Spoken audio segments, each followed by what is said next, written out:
Hello friends, welcome back to Dom India with Manish.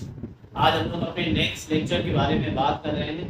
आपको अगर याद होगा, लास्ट टर्म पे हम लोगों ने बात की थी definition and essentials of a valid contract part 1। आज हम लोग डिस्कस करेंगे definition and essentials of a valid contract part 2। ये पार्ट्स में क्यों बता रहे हैं, क्योंकि आपको एक डेफिनेशन डिस्कस की थी सेक्शन 10 की, all agreements are contract if they are made by the free consent of the parties competent to contract for a lawful consideration and with the lawful object and are not hereby expressly declared to be void। Actually हम लोग ये definition क्यों discuss कर रहे हैं, क्योंकि हम लोग को एसेंशियल समझ है, ठीक है। और सेक्शन 10 की जो डेफिनेशन है उसमें आपके मैक्सिमम एसेंशियल दिए हैं, जिसमें फर्स्ट पार्ट हम लोग डिस्कस कर रहे थे कि फ्री कंसेंट क्या होता है। तो अगर लास्ट लेक्चर आपको याद होगा, फ्री कंसेंट में मैंने बोला था consent is said not to be free when it is caused by coercion, undue influence, fraud, mistake and misrepresentation. If these 5 elements are present, consent is said not to be free. तो ये पहला आपका part है जो कि essentials का इसमें मिलता है। अब मैंने आपको उस वाले लेक्चर में जो पार्ट 1 था उसमें बताया था कॉशन के बारे में, काफी डिटेल में डिस्कस किया था। और आज हम लोग बात करेंगे अनड्यू इन्फ्लुएंस क्या होता है। तो यहाँ पे अगर एक लेमन लैंग्वेज में समझे तो यहाँ पे मैंने लिखा है कि undue influence means to make improper और excessive use of power over another person. अपनी जो पावर आपको मिली है उसका एक्सेसिव या गलत तरीके से इस्तेमाल करना और उस पावर का गलत इस्तेमाल करके अगले की कंसेंट ऑब्टेन करना, ये अनड्यू इन्फ्लुएंस कहलाता है, ठीक है। तो ये आप देखिएगा डेफिनेशन सेक्शन 16 सब क्लॉज 1 में दी है, a contract said to be induced by undue influence where the relation subsisting between the parties are such that one of the party is in a position to dominate the will of the other party and uses that position to obtain an unfair advantage over the other। तो सिर्फ आपके पास power होने की बात नहीं है, यहाँ पे है क्या कि कॉन्ट्रैक्ट कब आपका अनड्यू इन्फ्लुएंस से इंड्यूस्ड होगा, वो ये है कि जब पार्टीज के बीच में रिलेशन ऐसा है कि एक पार्टी दूसरी पार्टी को डोमिनेट करने की पोजीशन में, ठीक है, और उस पोजीशन की वजह से आप एक कंसेंट ऑब्टेन कर रहे हैं और गलत तरीके से उसका फायदा हो, तो ये अनड्यू इन्फ्लुएंस कहलाता है, ऐसे की डेफिनेशन के हिसाब से जो यहाँ पे लिखा है। अब आपको 3 मेन पोजीशन बताते हैं जिसको कि हम लोग कह सकते हैं कि these are the examples of consent induced by undue influence. तो देखिए, सिर्फ आपकी यहाँ पे पावर या पोजीशन होने से मतलब नहीं होता है, मेन बात ये है कि आपने उस पोजीशन की वजह से अनफेयर एडवांटेज उठाया। तो यहाँ पे जगह होने की वजह से मैंने लिखा नहीं है, तो इस पे कहा जाता है कि प्रीरिक्विजिट्स क्या क्या है, मतलब कौन सी 2 कंडीशंस होंगी जो होती है अगर, तो फिर जो है अनड्यू इन्फ्लुएंस कहता है। तो वो पहला ये है कि दोनों पार्टीज के बीच में रिलेशन ऐसा होना चाहिए कि एक पार्टी दूसरी पार्टी को डोमिनेट करने की पोजीशन में और उस पोजीशन की वजह से अपनी पावर का गलत इस्तेमाल करके अनड्यू एडवांटेज उठाया हो, अनफेयर एडवांटेज उठाया हो, तभी वो अनड्यू इन्फ्लुएंस कहलाएगा, वरना नहीं। तो यहाँ पे कुछ एग्जांपल्स आपके साथ डिस्कस करेंगे। तो 3 कंडीशंस होती है, ये बड़ी इंपॉर्टेंट है। अनड्यू इन्फ्लुएंस का सबसे इंपॉर्टेंट पार्ट है, अगर आप इसको समझ लेते हैं तो आपको सब कुछ समझ में है। तो वो क्या है, पहला है रियल और एपरेंट अथॉरिटी। एक सिचुएशन ये है जहां पे एक पार्टी दूसरी पार्टी को डोमिनेट करने की पोजीशन में। दूसरा है फिड्यूशियरी रिलेशनशिप। थर्ड है पर्सन इन मेंटल और बॉडली स्ट्रेस। तो ये 3 जो सिचुएशन हम बता रहे हैं आपको, ये 3 सिचुएशन समझिए। तो रियल और एपरेंट अथॉरिटी का मतलब हो गया जहां पे आपके पास पोजीशन है, मतलब इसको अगर बहुत ही लेमैन तरीके से समझे तो आपके पास कुर्सी की पावर है, समझ रहे हैं? ये रियल और एपरेंट अथॉरिटी होगी। Fiduciary relationship trust and confidence का रिलेशनशिप।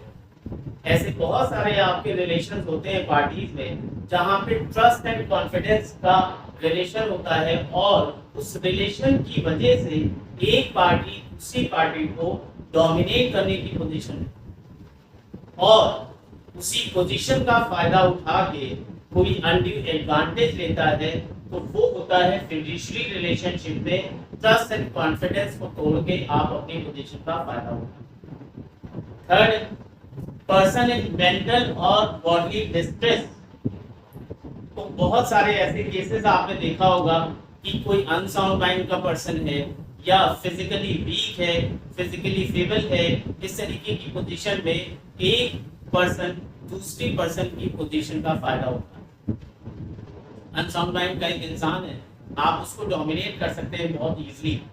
या बॉडी डिस्ट्रेस में, बॉडी डिस्ट्रेस का मतलब कि फिजिकली परेशान है, कोई रोग से, कोई व्याधि से, इस तरीके की चीजें हैं, तो वहां पे आप अपनी पोजीशन का फायदा उठाएं। ठीक, अब यहाँ पे कुछ एग्जांपल्स लिख के रखे हैं जिससे आपको चीजें क्लियर हो। रियल और एपरेंट अथॉरिटी, जहाँ पे आप अपनी पोजीशन का, अपनी कुर्सी का फायदा उठाएं, वहां पे हम जो है किसी को ऐसे ही रेस्पेक्ट नहीं करते उसकी पोजीशन की वजह से। अब एग्जांपल्स यहाँ पे है मास्टर एंड सर्वेंट, या फिर प्रिंसिपल एंड टीचर। ठीक है, अब आप यहाँ पे जो दो डिफरेंस देखेंगे, प्रिंसिपल एंड टीचर यहाँ पे दिया है, तो यहाँ पे टीचर का अनड्यू एडवांटेज अगर प्रिंसिपल उठाता है, वो कैसे है, क्योंकि उसके पास पोजीशन एंड पावर है, उसी है जिसकी वजह से वो ये बेनिफिट उठा। ठीक है, लेकिन यहाँ पे सेम उसी टाइप का एग्जांपल दिया है, लेकिन ये टीचर और स्टूडेंट के बीच में। क्यों? क्योंकि ये ट्रस्ट एंड कॉन्फिडेंस की बात है। आप भी हैं स्टूडेंट, तो बहुत सारे टीचर्स को आप बहुत जो एडमायर करते होंगे, आप उन्हें फॉलो करते होंगे, वो आपके रोल मॉडल होते होंगे, और उसी पोजीशन का फायदा, उसी ट्रस्ट एंड कॉन्फिडेंस का बेनिफिट उठाता है।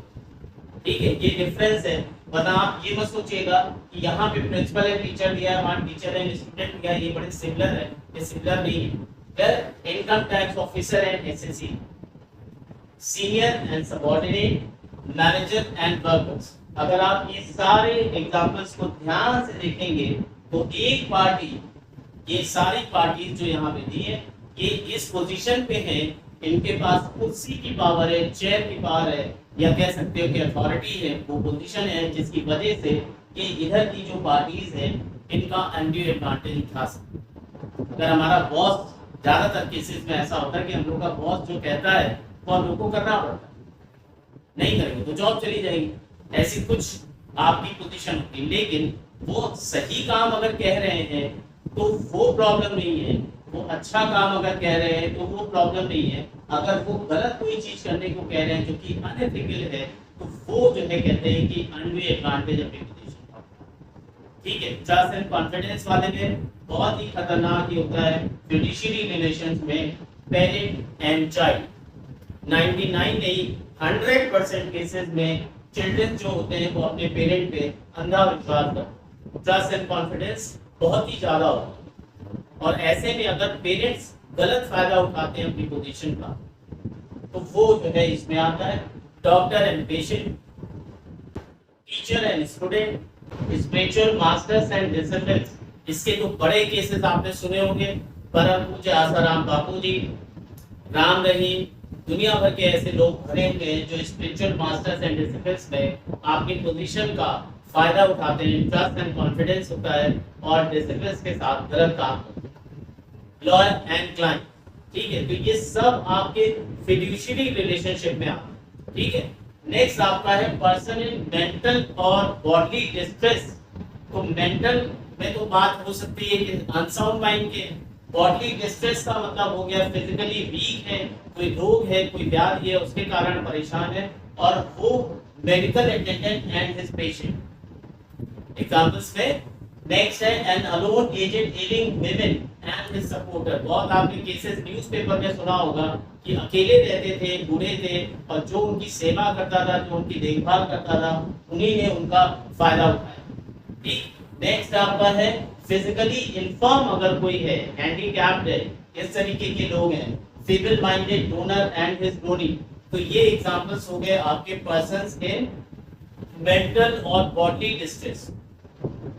अब जो नेक्स्ट पार्ट आता है ये बड़ा इंपॉर्टेंट है, क्वेश्चन में शायद मैं भूल गया था ये बताना। जहां पे आप देखिएगा लिखा हुआ है इफेक्ट ऑफ अनड्यू इन्फ्लुएंस क्या होता है, दैट इज वॉइडेबल। अब क्वेश्चन ये है कि फ्री कंसेंट में जो ये 5 एलिमेंट हम पढ़ते हैं, question, undue influence, fraud, misrepresentation and mistake. तो मिस्टेक है जिसको कहा जाता है ये void, means it can not be corrected.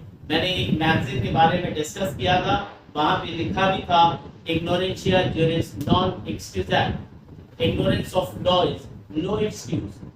तो वो void in nature माना जाता है, means it cannot be corrected। तो मिस्टेक का कोई इलाज नहीं है। बाकी बचा coercion and influence, fraud and misrepresentation, ये voidable in nature। voidable in nature का मतलब क्या हो गया कि जो अग्रीड पार्टी होती है, जिसके साथ गलत किया गया, जिसकी कंसेंट गलत तरीके से ऑब्टेन की गई, मतलब कि इन किसी वेज एंड मीन से, तो वहां पे अग्रीड पार्टी के पास ये ऑप्शन होता है कि वो उसको एक्सेप्ट करे या रिजेक्ट करे। अगर मान लीजिए कि वो अग्रीड पार्टी जिसकी कंसेंट गलत तरीके से ऑब्टेन की गई है वो उसको रिजेक्ट करते, तो उन्हें ये प्रूव करना पड़ेगा कि मेरी जो कंसेंट है वो गलत तरीके से ऑब्टेन की। क्लियर? तो क्वेश्चन ये है कि इफेक्ट क्या है? वॉइडेबल। वॉइडेबल का मतलब कि जिसकी कंसेंट गलत तरीके से ऑब्टेन की गई उसके पास ये पावर है, ये राइट है कि वो उसको एक्सेप्ट करे या रिजेक्ट। अगर रिजेक्ट करता है तो बर्डन ऑफ प्रूफ कि मतलब कोर्ट में जाके उसको ये प्रूव करना पड़ेगा कि हमारी कंसेंट गलत तरीके से ऑब्टेन की गई। साहब वहां पे कोर्शन था, अनड्यू इन्फ्लुएंस था, फ्रॉड था या मिसरिप्रेजेंटेशन। तो चूंकि हम लोग यहाँ पे अनड्यू इन्फ्लुएंस की बात कर रहे हैं तो बर्डन ऑफ प्रूफ में अग्रीड पार्टी को ये दिखाना पड़ेगा कि ये या ये मतलब कि रियल या एपरेंट अथॉरिटी, फिडुशियरी रिलेशनशिप या मेंटल और बॉडी डिस्ट्रेस कौन सी ऐसी वजह थी जिसकी वजह से उनको अपनी कंसेंट गलत तरीके से किसी ने ऑब्टेन की और अपनी पोजीशन का गलत फायदा उठाया। तो burden of proof lies on the agreed party. ठीक है, तो ये था अनड्यू इन्फ्लुएंस के बारे में। नेक्स्ट लेक्चर में हम इनमें मिस्टेक या मिसरिप्रेजेंटेशन के बारे में बात करेंगे। Thank you, keep learning, keep watching law media with Manish.